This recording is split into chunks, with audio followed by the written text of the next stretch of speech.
cheesy already. So this is kicking off a final project, and the first real rehearsal started yesterday. And as transcripted below, we decided to start the first 2 weeks with a workshop process where everyone would take turn playing boss for the day, like a director. This was a really good opportunity for everyone to put forward their personal ideas, for us to work with them, get them on their feet. Not only does it generate material, but I think having a group of 8 people is a lot of people to work with. This week was Bella's week. Bella blue, blue. Oops. So we walk into Bella's space, and I think she wanted to really take the ideas of music and the idea of cults, as well as the idea of sins. I think she wanted to kind of mix a lot of what we've been talking about the previous day. So she came in with a bunch of tape and made a star shape on the floor. And beforehand we had been talking about this idea of a labyrinth, and I think she imagined this as being the focal point or the middle or the end moment of anything we were doing, and then she brought a microphone into the middle. So it was really a focus point for everyone. And then she asked us to do some automatic writing. Yeah. So we're just writing about our sin from our perspective? Yeah. Alright. Just a couple of lines, it doesn't be that much. I do think automatic writing is a really good way to get things done and to produce text. It's very effective in my opinion. And then of course the lights went off, and she kind of wanted us to basically walk around in a sort of cult fashion around the microphone, and we'd all been given previously a particular sin, and the automatic writing was to do with that sin from your own perspective. And I found that really quite hard, because the sin that I was given was greed, and I don't relate to it whatsoever at all.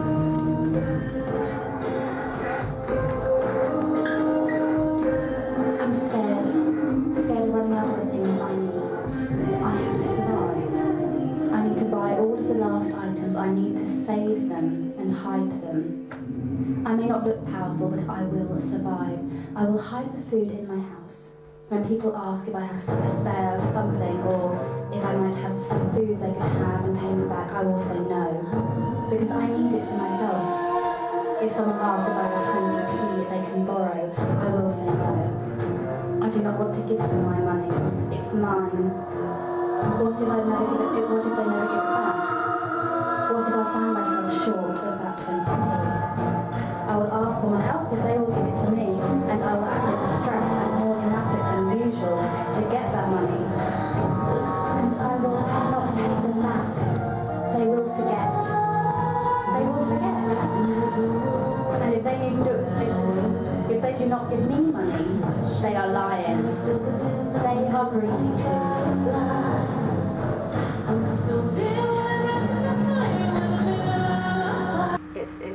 It's nothing that I can really relate to. So I was trying to think of everything else, and when I did my research I looked at the idea of reasons for greed, and a lot of it was actually to do with fear, and it was talking about the idea of survival and the fact that the people that get all of those tokens and take all the food from stores and stock them, and they have the families that have far too much food in their garage waiting for some sort of apocalypse.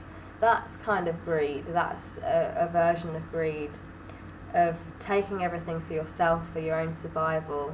And then I started to think about the idea of money, because the idea of sins, I think it should be relatable to the audience, and I was thinking about times where someone's asked for change, either on the street for charity, and I have had change in my purse and I just won't give it to them, and I just say, sorry, I haven't got any change. And I'm not the only one that does that, and I think that in a sense is greed, in a sense, and I think it could be pushed further to the idea of why wouldn't you give someone your own possessions, whether it be money or whether it be anything else. so that's sort of the lines that I was treading on. Other than that, yeah, there was quite a bit of text that was really nice. There was something that Elka said which was really nice, which I think we should hold on to.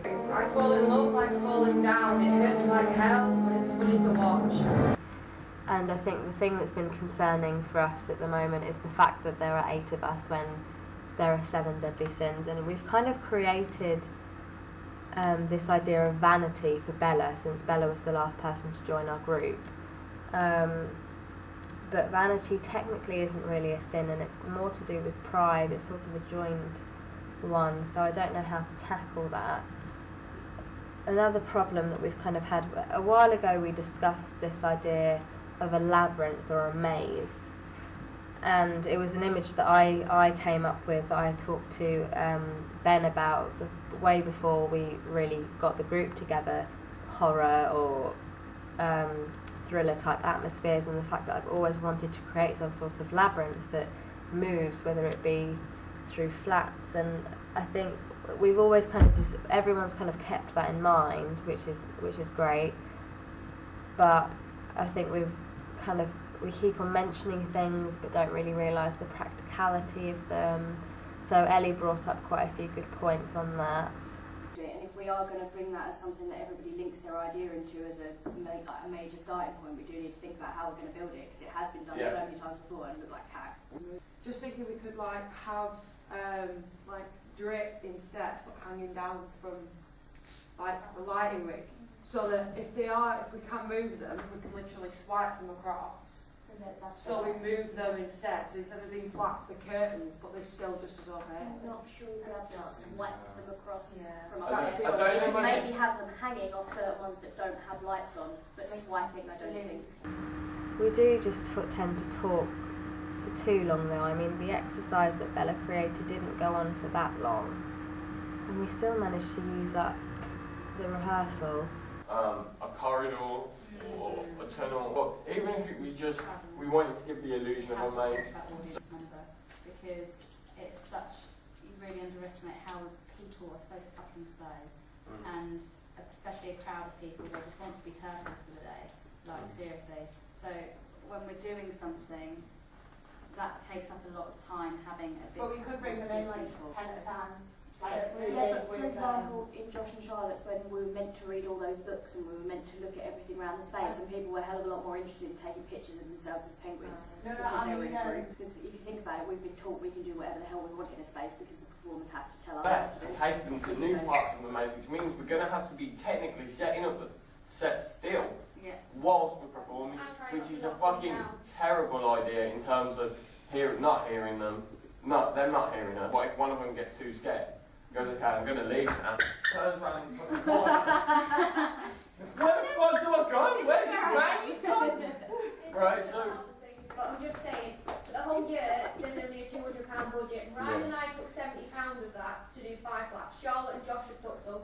There isn't going to be enough budget left to do. Yeah. We've got to think logically. I think, for now, leave the maze idea. Maybe just the connotations that come with it. If there was, get people if lost there's without what we like about was these, thinking about the connotations. Oh, we were just talking for so long. But looking at kind of like doing like intricate kind of makeup and costume. we want this to be a visual piece. People never tend to take the visual to themselves. Like, they'll make the space amazing, but then on yourself it's just all wax. I don't think pieces like this that we want to create are effective when it's such a fast-paced piece. I think they have to be quite slow for them Slow to with get some to fast pace, but just to get the audience attention back. Mostly slow, Yeah, like, these are all ideas. Like, don't get tied down to why we. I think it's. But overall, I think the group's working really well so far. So, yeah, we'll just have to wait and see. We're all getting on rather well.